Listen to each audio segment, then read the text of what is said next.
జగన్మోహన్ రెడ్డి గారు ఎక్కడికక్కడ విధ్వంసం సృష్టించాలని చూస్తున్నారండి.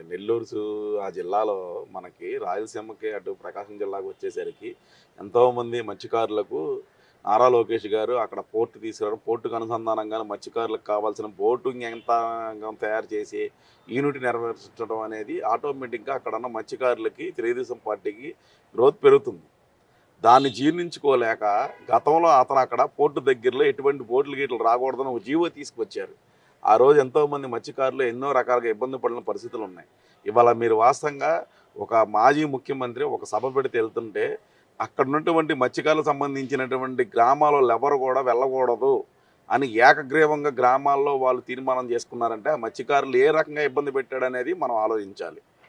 అలాగా ఇబ్బంది పెట్టబట్టే కదా మత్స్యకారులు ఇవాళ ఎవ్వరు కూడా వెళ్ళకూడదని వాళ్ళు ఒక నిర్ణయం తీసుకున్నారు.